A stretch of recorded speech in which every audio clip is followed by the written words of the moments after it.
The fountain of youth is real, but it isn't a fountain, and it takes far more than it gives. My 50th birthday was the catalyst for what would be an ill-fated expedition. On what should have been a joyous day, I decided that anyone who had ever called aging a privilege must have either been too young to know any better or too old to care. I, on the other hand, cared far too greatly about the number attached to me. I had reached life's midpoint, wedged between youth and decrepitude, between adolescence and the twilight years. That's supposed to be the sweet spot, isn't it? The meat of life. I believed as much for years.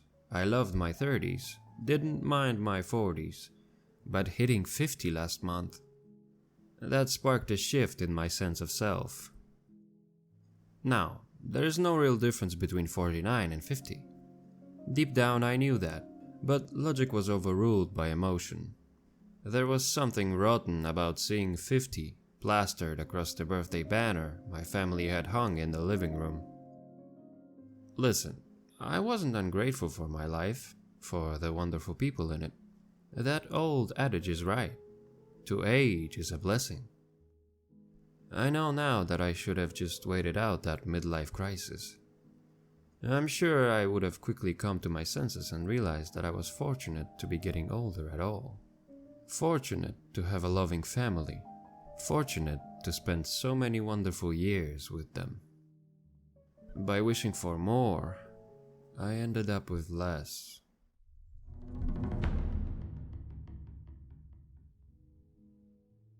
All I wish now is that I hadn't expressed my post-birthday blues to a younger colleague. I know how you feel, Nick huffed dejectedly as we ate lunch in the break room.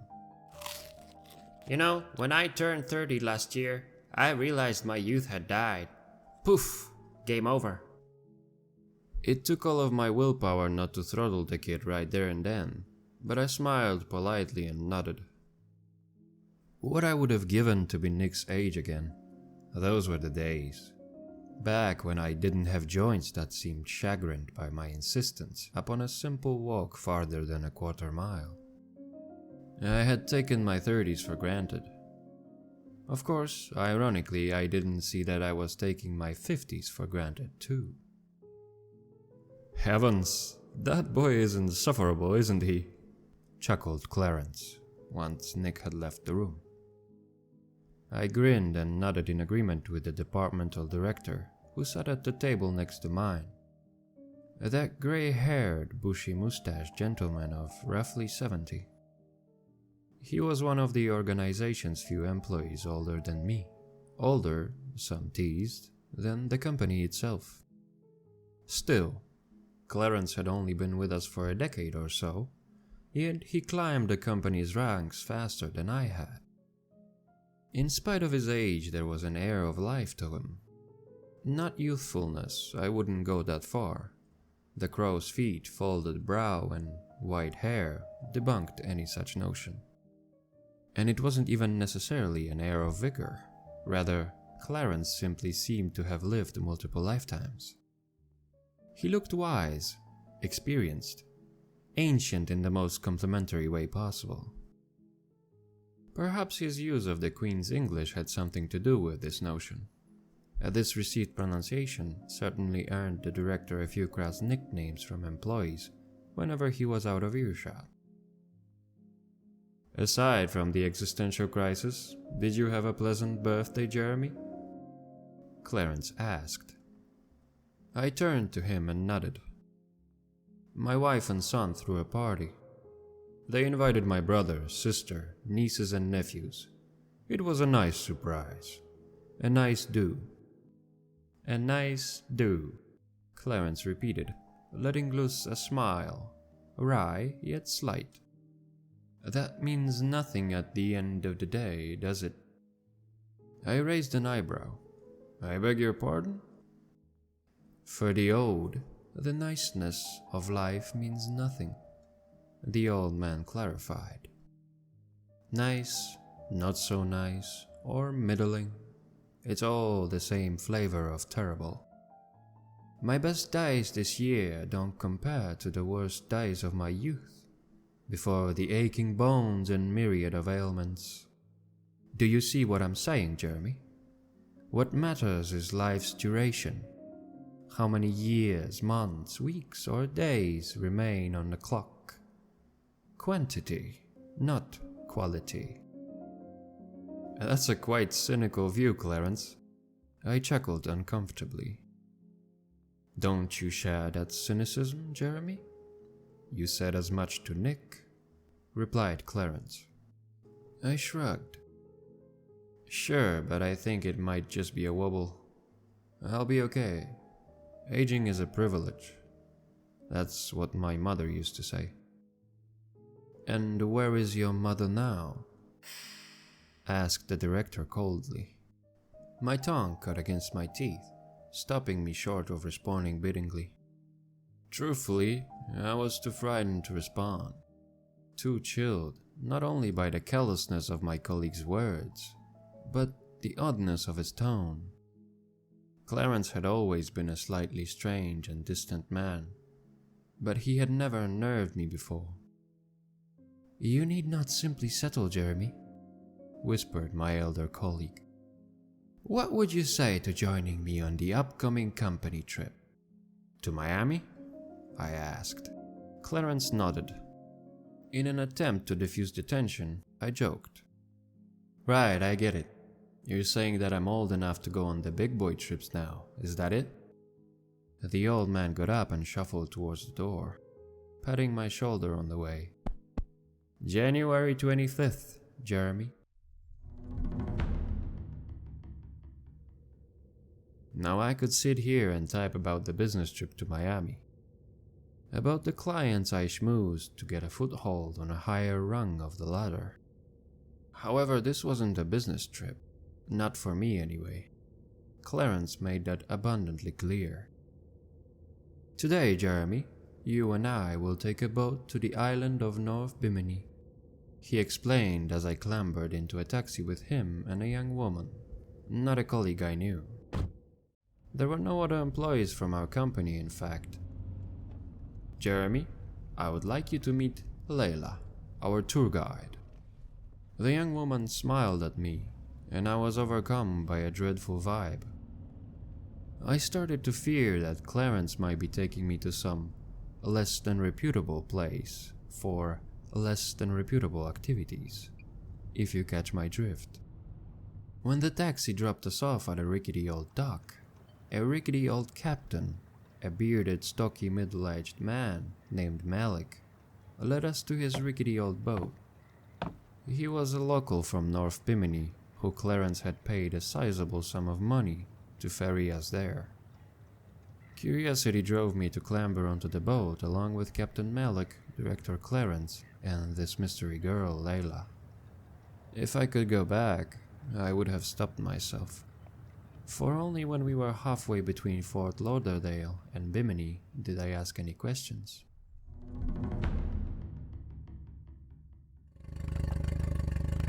Why are we going to this island? And why did you only bring me? Clarence smiled. I didn't agree to come on this trip for business, Jeremy. Every once in a blue moon I fly to the States in search of a place. I have found it before, as a matter of fact, but it is a place that moves, so retracing one's steps would be fruitless. Fortunately, 5 days ago, Miss Layla found this hidden gem. A moving place? I asked incredulously. The old man took a pause, then exhaled deeply, euphorically. A place more beautiful each time I find it. When I say its name, you will want to laugh, but you mustn't laugh, Jeremy. I wish to speak candidly, wish to speak with the utmost sincerity. Understand? I nodded. Right, he continued. On the island of South Bimini, there is a historical landmark that draws tourists from all over the world. But it's all for show. What landmark? I asked. The Fountain of Youth, Clarence answered. A well in the heart of a dirt patch. A tourist trap inspired by that supposedly mythical place, for which explorers long searched centuries ago. But it was never a tale of fiction at all, Jeremy. The fountain's true location simply fitted from place to place, changed so rapidly that very few men and women in history have ever found it. But I did, Jeremy. I've found it, as I said, many times. And then the old gentleman paused, observing me from the bench opposite of mine, with eyes narrow and accusatory, as if challenging me to laugh. But I was too befuddled to laugh, too perplexed by the lack of humor in Clarence's tone. He wasn't pulling my leg. He really did believe in the Fountain of Youth. Mocking the man wouldn't have been wise. I read as much in his unstable eyes. Instead, I took his statement at face value and offered the obvious response. "There is no Fountain of Youth, Clarence," I said. The man violently shook his head. "I have seen it with my own eyes, 10 times. I frowned, then chose my words carefully. "Listen, Clarence. I'm willing to believe that you and Layla have at different points in your lives stumbled across spectacular fountains, hidden gems in nature. But those bodies of water, which will have been natural, not mystical, mind you, were separate from one another. A fountain cannot physically move from place to place." "Not the kind of fountain you're picturing," Layla said. "But I understand your reservations. I was doubtful too until I saw it for myself. I spent 8 years searching." 8 years? Since you were a child? I inwardly quipped, scoffing at the woman who seemed to be in her mid-20s, a lost pup who, in my eyes, had no need for youth. She already possessed heaps of it. "I have only found the fountain so many times because I am forever watching and listening, Jeremy," said Clarence as he pointed a finger at his eyes and then his ears. "When the lovely Layla returned to the East Coast and let slip that she had found it, word got back to me. I didn't hesitate to make her an offer. Of course, a better offer than anyone else made. You see, I never know when the fountain will reappear, but whenever it does, I do not squander the opportunity. I shan't miss this window, and neither shall you, Jeremy." "You're both absolutely insane," I thought to myself, but I feigned a smile and nodded again. I was aware that I had no means of escape. Malik seemed to be the only sane person on the boat. I had clocked the captain rolling his eyes as Clarence made outlandish claims of a mystical fountain with the aging properties. I wondered how much money I would have to thrust the locals' way to be ferried straight back to Miami. I didn't feel safe with 2 head cases on a tiny island. However, I didn't fancy challenging the authority of essentially my boss. Instead, I chose to challenge the validity of his story. Failing that, I planned to cross my fingers and wait for him to admit that he'd been joking. "You said it's not a fountain," I started. "What is it?" "Well, I actually said that it's not the kind of fountain you're picturing," Layla corrected. "Fine," I answered. "But what does that riddle mean?" She opened her mouth to answer, but Clarence raised a hand and, in an eerie manner, Layla suddenly sat stiffly, buttoned her lips as if she were a ventriloquist's dummy. The young woman seemed, behind the excited eyes and beaming smile, to be afraid of the director. I didn't blame her. In fact, I was half considering swimming back to shore. "Let's not spoil the surprise, Layla. Jeremy won't understand," Clarence said. He needs to see it for himself. We sat in silence for the rest of the voyage, and I watched as we neared North Bimini.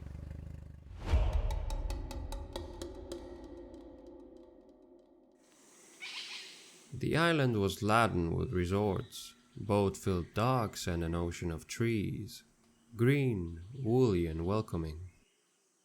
Yet, thanks to the disconcerting man sitting opposite me, nothing about the island felt inviting to me. Clarence, Layla, and I disembarked from the boat at an isolated shore towards the north side of the island. Malik stayed behind with his boat, grunting and mumbling to himself, as the rest of us trudged across the sludgy mud, entering the forest ahead. I kept thinking about how uncomfortable he seemed. I had a suspicion that we weren't legally permitted to dock there. For the best part of 20 minutes, the three of us cut through a dense woodland in silence. I could have refused to accompany them, could have waited with the boat, but I didn't. Something other than curiosity was propelling me forwards at this point. A hungering or hunkering for something just out of reach. It deepened my dread, yet there still lurked something deeper within me. An urge driven by whatever disquieting force hidden within the ground pushed me onwards. And then the three of us reached it. Not a glistening pool of blue twinkling under the afternoon sun. It was a hole in the dirt, 10 meters in diameter, a cave entrance, inviting us into its depths, into another world below the island, perhaps below Earth itself. "Remarkable," Clarence whispered, leading the way into the hall with a torch. The surprisingly spry man found purchase on the sharply sloping embankment of mud, which formed a slope from the cave's mouth to some distant floor below. When he didn't slip to his death, Layla and I followed.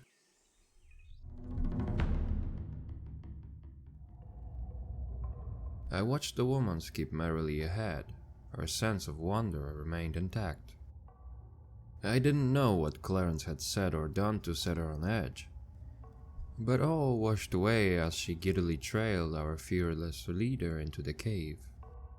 After descending roughly 50 meters, the slope leveled out into the cave's floor. Ahead of us stood a cylindrical bored tunnel of rock. It looked pristine, new, youthful, I jestingly thought to myself. My instinct was to run back to the boat, but I followed Clarence and Layla through the tunnel, followed them to a dome-like cavern of mud and rock at the end of this underground world. And at the cavern's heart was, again, not a fountain, not a pool of water, but, admittedly, not something that made any sort of rational sense, not something that abided by the laws of nature, as far as I was concerned. A small forest lived down there, somehow surviving without the sun above, though forest feels like an embellishment. This cluster of luscious trees covered a grassy mound with a diameter of about 20 meters. It felt like a teensy segment of a forest placed in that underground container of rock and soil. Clarence inhaled and then groaned orgasmically. "Ah, I feel it in the air, don't you?" Layla nodded enthusiastically. I smelt it too. The air felt fresher. Fresher than any air I had tasted since childhood. Perhaps fresher than any air I had ever tasted. Clarence took a few steps onto the grassy mound, which rose only a meter or so up to its peak. Once he had strolled a little way away from us, the man said, "You didn't drink from the fountain?" "No," Layla replied. "But how did you know that?" "You have the stench of true youth," he called as he knelt in the center of the forest, looking at something concealed behind shrubbery. The woman laughed uncomfortably. "Thank you?" Clarence whispered, "No, Thank you. Jeremy, stop hiding down there. Come. I strolled up the mound, past a half-dozen trees in that tiny, impossible woodland, then stopped behind a man kneeling in the mud, and when I saw it, I almost threw up in fear.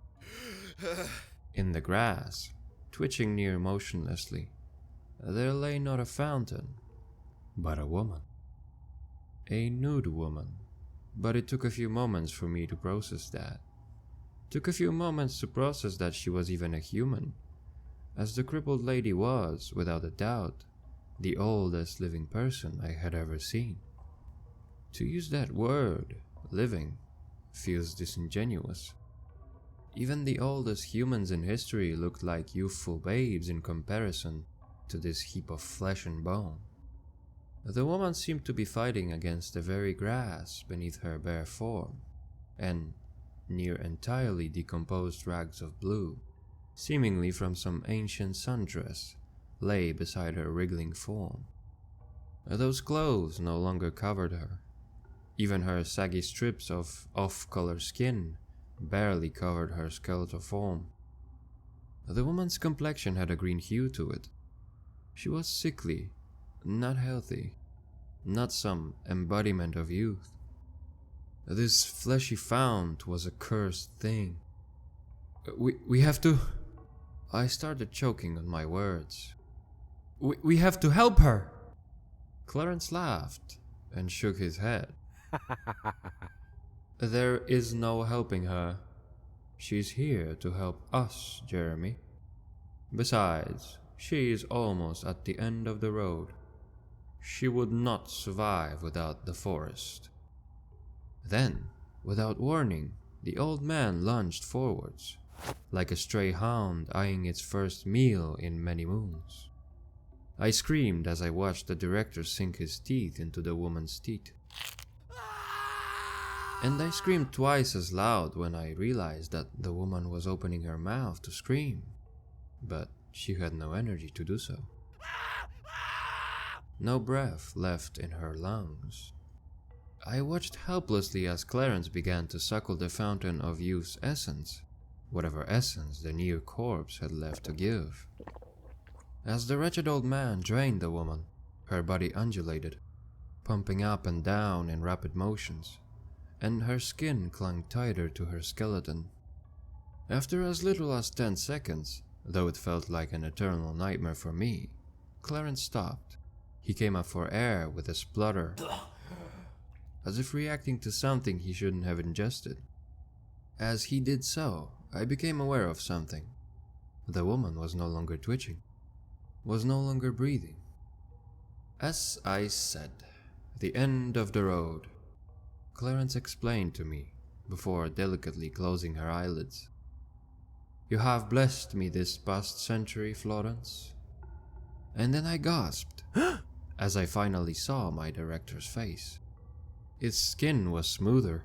The whites of his hair had turned more of a dull gray. He looked closer to my age. What have you done? I cried. Not nearly enough, the man answered, before climbing to his feet with a near spring in his step-near youthfulness. The fount demands renewal. Every century or two, its well runs dry. A new fountain must take its place. I seized clumps of my hair, eyeballing the drained corpse on the ground. That was a person! You killed her! Clarence laughed cruelly. I did nothing of sort, Jeremy. Florence died in the 19th century. When I first met her in 1897, she was already old. Well, not old as such, rather spent, physically ruined. They say she was once the most beautiful woman on the East Coast. You're a monster, I whispered, backing away down the grass mound towards Layla, the woman who stood silently, as if lost in a trance. I wondered whether she'd even processed anything that had just happened from her fixed position below the titchy forest. "What would you have had me do, Jeremy?" asked Clarence crossly. "I wouldn't have been able to free her. I've explained this. Besides, I was simply one of many who traveled far to see her. By that time, Florence had already been defunct for, roughly 5 years or so. She resided beneath the island of South Bimini back then, as I recall." Something horrified me about the way in which Clarence spoke of Florence, as if he were a university professor, recounting historical events in a nonchalant manner. Worse than that, he spoke of her as an object to be milked, not a person. A poor soul doomed to over a century in that underground dungeon, existing in agony as dozens of hundreds of folks drained her youth, her essence. "I do wish I had had a chance to drink some of her splendor in the early years," he continued. "She was still a pretty sight of sorts when I first met her, but the girl had already dried up quite significantly. She was no longer the belle of the ball." I hacked again. There has to be some rational... "Look at me, Jeremy," Clarence whispered, throwing his arms wide to flaunt his newly de-aged physique. "I have shaved off, about 20 years or so. If Florence had more fuel left in that tank, I would have lost even more than that. I'd be younger than you by now. Fear not. It is time. Time, as I said, for the fount to have its renewal." The old man lifted a hand upwards, and Layla, as she had done on the boat, seemed to obey some unspoken command. I watched fearfully as she took strides forwards, traipsing across the green mound with a dead look in her eyes. Once Layla was standing before us, in that center point of the forest, Clarence pointed his finger downwards, pointed at the bag of bones and rotten skin that had once been Florence. What followed next pushed the vomit back up to the top of my throat.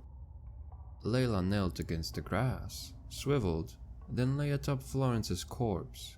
She squirmed around, letting the bones crunch and flatten beneath her body as she nestled into place. Then, the hypnotized woman whispered, "Theo," and her body seemed to fix rigidly to the ground upon uttering that word. Much as had been the case with Florence, it was as if Layla had signed a contract. But she hadn't. It wasn't Layla in front of me.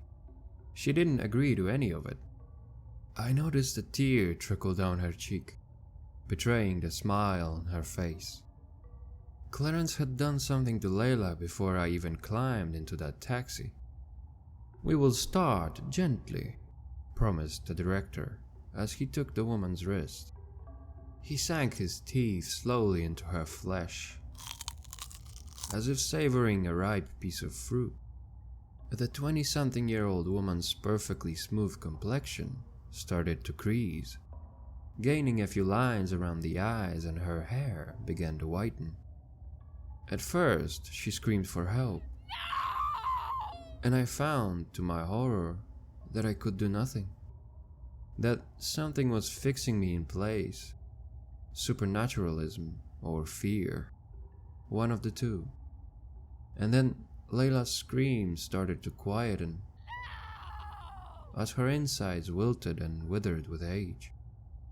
There was something utterly terrifying about watching youth be robbed, and worse than that, it was being robbed in such an unjustly fast amount of time. I realized that Layla would never get to enjoy decades of life as I had. Above all else, I realized that I had been a fool. A short-sighted fool. Age was no curse. This was a curse. After 30 seconds spent paralyzed, I finally managed to unfix my feet from the ground. Managed to break free from that place's spell. With terror and fury intermingled in my heart, I dashed forward and swung my steel-toed boot into Clarence's face. The director, who had gained the appearance of a man in his 30s, was flung from Layla's form and sent tumbling down the grassy mound in an unconscious heap. Then I knelt down beside the new fountain of youth, tears filling my eyes. I tried to lift her up, but she wouldn't budge. She looked so frail, yet her body was stuck so immovably to the grass below. Layla whimpered, "There is no undoing it. Only death will." Her bloodshot eyes bulged and met mine. The withered gray-haired woman started to nod feverishly as I shook my own head slowly. "Please," she begged. "I don't want to suffer." Layla gingerly scooped a pocket knife out of her jacket, and I took it from her gnarled, emaciated fingers. I needed a moment to think, but there came the rustle of grass from the other side of the mound. Time was of essence. I could see that in Layla's weary face. The longer I hesitated, the sicker I felt, so I acted. With a cry of revulsion, I plunged the knife into her temple. Layla's life flitted away, not like that of a person, but a wilting flower. Her skin and bones shriveled up, joining the remnants of Florence, and both corpses began to slip between blades of grass, becoming one with the mound below. A roar of disapproval, an animalistic aggressive grunt sounded moments later, and it was followed by the sensation of a heavy force thumping into my body. I was pinned to the grass by Clarence, a man who possessed far greater bodily fortitude than me. I felt bumps in the grass below, felt the freshly buried bones of Layla and Florence beneath me. "You imbecile," he snarled. "Why would you take her from us?" "I think you've had your fill of youth, old man," I wheezed as he pressed his elbow against my throat. "There is such a thing as living too long. Only for mortals like you," whispered Clarence, deliriously. "But not to worry. I'll take the last drop of youth from you, Jeremy." "I won't say the word," I promised, choking against his elbow. He laughed. "As you wish. That word is merely spoken by each fountain of youth as a binding ritual. It fixes a fount to the earth below. It extends fount's life. I do not need you to utter the word. You are already lying in the perfect spot, my boy. Don't you feel it against your back? The forest bleeds through its heart, bleeds through you, expels your youth." And I did feel it. Felt not only the bony remains beneath me, but something else, something warm and sickly, not at all as beautiful as I had initially thought. Something parasitic lay below, as well as above. Something perfectly capable of fixing me to the spot without any need for uttering that fateful word. As I broadened my eyes, petrified of the fate that awaited me, the old man opened wide, revealing his pearly white fangs. "This will hurt for 100 years," he promised in a haunting whisper. He did not sink his teeth into my wrist, as he had done with Layla. He plunged them into my neck. I yelled as the process began, a process quicker than words can describe. I aged at a rate no mortal thing should ever endure.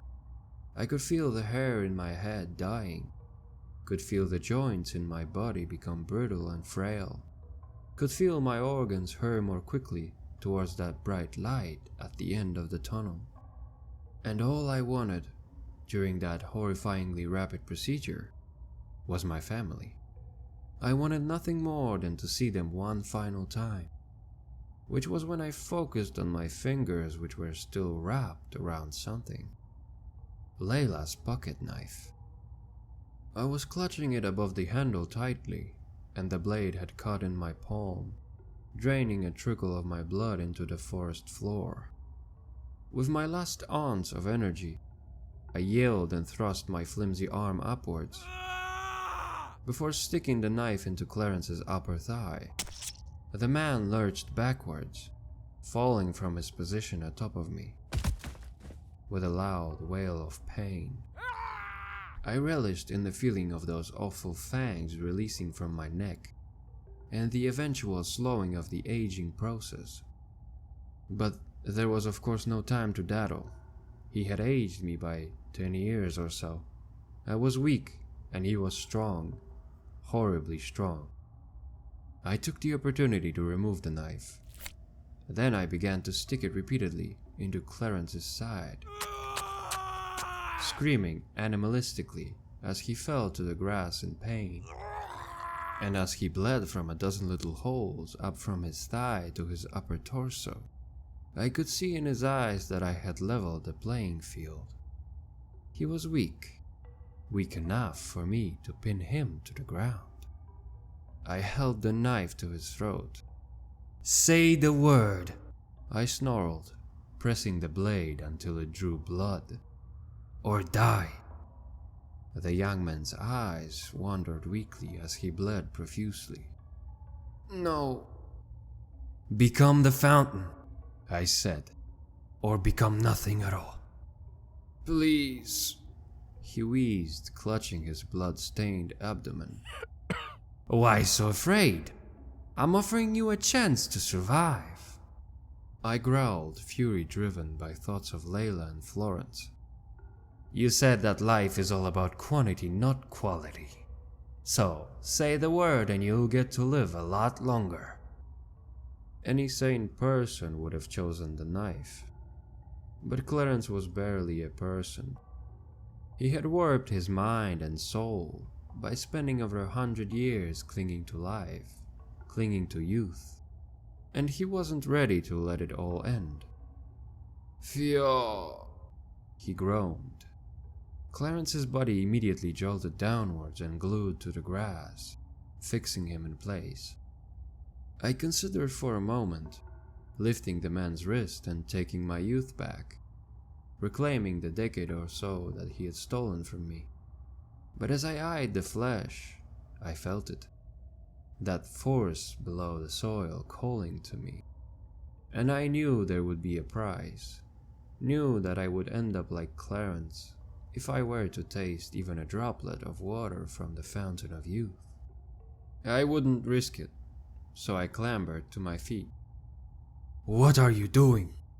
The fox young man snarled, thrashing against the invisible restraints that bound him to the grass. "Drink!" "No," I said. "I wouldn't want to steal your youth, Clarence. Not when you've worked so hard for it. I'll let you be. You'll last longer that way." "No," whispered Clarence as his fate suddenly dawned on him.